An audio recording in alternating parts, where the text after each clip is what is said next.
Welcome to an update to the Federal Milk Marketing Order 33. This is Dr. Lawrence Jones with FARME Institute. I'm recording this on April the 3rd, and this is made specifically for Nobis Agri Science. Now, this is always a tough podcast to put together because every day I look at it, I say, boy, if I wait one more day, I can get more information, but eventually you just have to get this out. What I want to focus on this month is a little bit different than what we've been doing in these last few podcasts. So I want to focus on what is driving milk prices. And I'm going to be looking at both fundamentals and what I call emotion. Now, to get started with this, I want to remind you that the spot market is a good indicator of the National Dairy Sales Report. And this is just looking across about the last year, where the orange line is the National Dairy Sales Report and the blue line is basically the spot market with some adjustments made to it, but they do follow each other pretty closely. So your February numbers for your statistical uniform price were $20.82.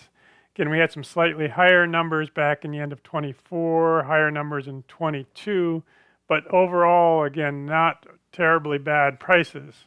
So hopefully I've convinced you by now that we get the advanced prices about 2 weeks prior to the end of the month, and it's calculated off of these four components. They kind of come through and give us a class 1 price. Then at the end of the month, we get what are called the class components, and again, it's these same four components that give us class 3, class 4, class 2, as well as our fat, protein, and other solids numbers.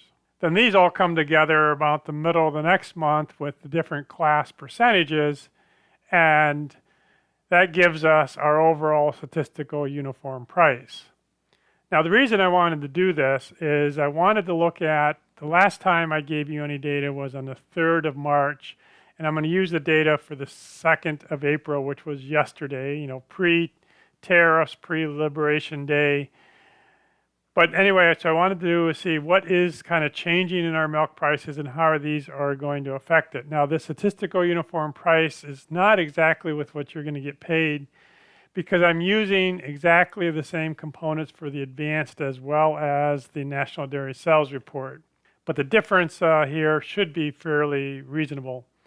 All right, so what I did is I put in this data and then that data, and I found out that we have lost about 51 cents a hundredweight in your statistical uniform price kind of numbers during the last month. Then what I wanted to do was change each one of these and say, well, what really drove that change? Well, it's mainly cheese. Cheese brought it down 36 cents. Non-fat dry milk brought it down 8 and whey 6, but butter was really not significant. Now, what's important about this is very much specific to Order 33, and because it's very much specifically based on what these different percentages are. So let's first focus on cheese because that's what's really driving it. We came over to like the middle of March, and this is when consumer sentiment just absolutely fell apart. This is when we started looking at tariffs. We started seeing some inflation and lots of things going on in the economy and the government that people were starting to not like. And so that's when this is all beginning to fall. We kind of bottomed out around 63 cents on cheese. We kind of came up, and then today we came back down, probably hold that 63 cent support. So this is what happened to blocks. I told you last month we had some really strange numbers. Well, we have a lot of strange numbers in here. And the bad news I have for you is that when you trace these back, the spot market lows have a origination location of St. John's, Michigan. So a lot of these spot cheese prices that are in the $1.60s are all coming out of your new cheese plant in Michigan. We also started to see some issues. This is the National Dairy Sales Report. This is the one for the 5th of March. And the volume of blocks was 9.7 million. A typical is going to be around 12. And again, if we look at the last 5 weeks, this is that 9.7 that we have up here. And then it did start coming up. And in fact, this last week, it came in at 13. So we finally regained the volume in blocks. But it looked like there was definitely a demand issue at the end of February, beginning of March. Meanwhile, the volume of barrels has remained fairly strong. The other piece of evidence that we had in all of this, when we got the January cold storage report, we'd added about 19.9 million pounds of cheese to cold storage. But when we got the February number, they actually revised January down by 19 million. So a whole lot of cheese in January went somewhere, but it definitely did not end up in that cold storage like they thought it did. However, the February number was around 24.7 million pounds. So what this told us is that January disappearance is better than we thought, because again, there's 19 million pounds that disappeared somewhere. Given the fact we're almost done going in January and we had quite a bit in February, says our February disappearance numbers may be a little bit lower. Now, one of the things that is going to happen in the industry is as of June 1st, we're going to have these new federal milk marketing order guidelines, and there's going to be no mechanism to hedge barrel cheese, because right now when you hedge cheese on the futures market, it's half barrels, half blocks. But come June 1st, it's going to be solely blocks. So it's a big question as to what's going to happen with barrel pricing. It will still be traded on the spot market, but people are beginning to think that it's going to have some sort of a relationship to blocks. As I said, this is the real big elephant in the room, is consumer sentiment, because as soon as it began dropping, that's when our cheese prices really began dropping. We went from those $1.75 to $1.80 down to $1.60 pretty well in a heartbeat on that sentiment. So we did have a global dairy trade on the 2nd. It was up just a little bit, but the most important thing is given these values, we should be exporting a fair amount of butter, because we're at $3.38 versus $2.34. Cheddar's at $2.28 on the world market. We're $1.67, $1.63 on the spot market. And non-fat dry milk as a proxy of skim milk powder is $1.39 where we're $1.17. So again, if we graph out the global dairy trade prices plus the national dairy sales report, there's big enough difference here to have exports in February. So that's what my expectation has been, probably as well as March. The February export numbers did come out today. Now, I'm estimating production of cheese, because I won't have those till tomorrow, but it would appear that we exported about 8.9% of our total production, which is very, very high. Normally, we export about 6.9, which says that we've got an excess of about 22 million. But right now, with the tariffs, it's always important to ask, well, how much of that total exports went to Mexico? Well, 34%. They took about 33.2 million pounds of cheese in February. Now, what's interesting is the butter exports typically run around 3%, and they were very high for February, 5.8.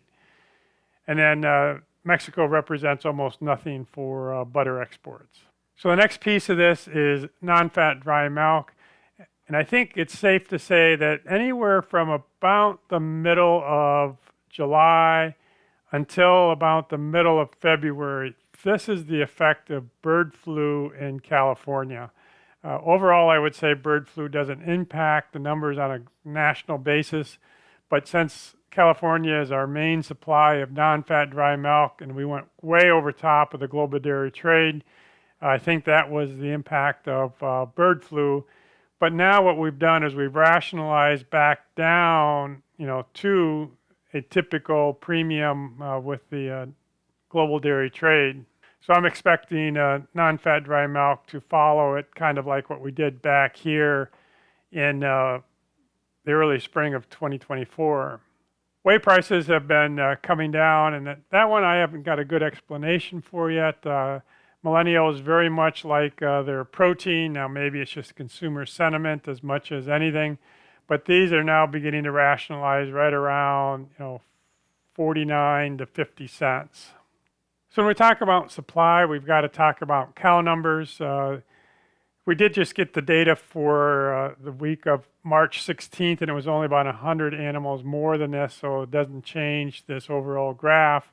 But right now we're calling significantly fewer animals than we did a year ago, and I put our rolling slaughter numbers around 28 to 28.5%. Now, with that kind of number, we're adding cow numbers. And right now, if we're going to stay at that 28%, my guess is we're going to add about 10,000 a month on cow numbers. Again, if we just do some barnyard math, I've got us at about 0.74 replacements per animal. That says we can have a turnover rate of 37%, which is half of that because it takes 2 years to get a replacement in. We take 7% deads, which is the national average. That says we can have a slaughter rate of 30% and just kind of break even. If we're down in that 28 to 29%, that's why we're going to be adding these cow numbers. Overall, milk per cow is more or less flat ever since 2022. And what we've done is we've exchanged milk for components. And so butterfat is very, very high. It came down a little bit this month as we expected it to. We're off of that high number that usually happens in January. I think it was 4.43. But again, just on a tremendous uptrend. And the same thing for you guys, you're 443 also. Last year we were 423, so again, you've really kind of come off of this channel and at a much higher level at this point, which is going to give us more total components per pound of milk. Same thing with protein, you're up from last year, 339 versus 332. Overall, we've been saying that these bottoms have been coming up, but the tops have been pretty flat. Well, you guys have shown that that's not true for the last few months. So we did get the class component numbers on Wednesday this week. Class 3 came in 1862. That was down from last month. Now these numbers probably aren't right because again, I'll show you what happened today, but the market is down again today. Overall, fat prices have been coming down. This is 262. It's a little hard to read, which was down from last month. These look like they might be trending up with the butter prices. Protein prices, were pretty stable at 246. These came down and are down here. And again, they're probably even down a bit further after today. Class 4 is kind of stabilizing at 18 and change. That's way down for it was last month, and of course way off of our high back here at September of 22.29. So where are we at today? So these are the prices kind of at the end of the day. It's starting to look like we're going to have 3 months of 16s if things hold where they are right now. Class 4 is over top of Class 3 all the way through the data. And there's probably going to be significant depooling at least through July and then through the end of the year with the futures as they are right now.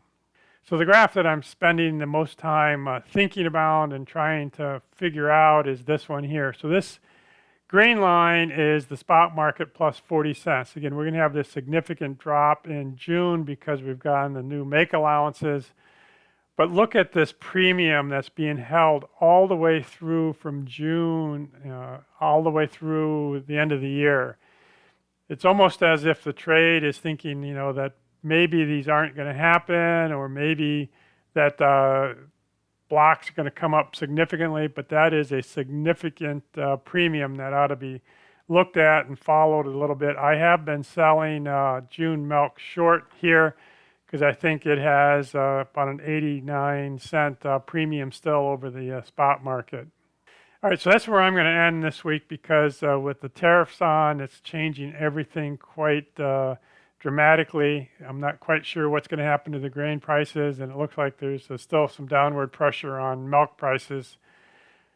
So we'll kind of keep an eye on things. Now, those of you that want to follow things a bit closer, there are milk market tidbits on YouTube that I put together anytime a USDA report comes out, and you're welcome to check those out.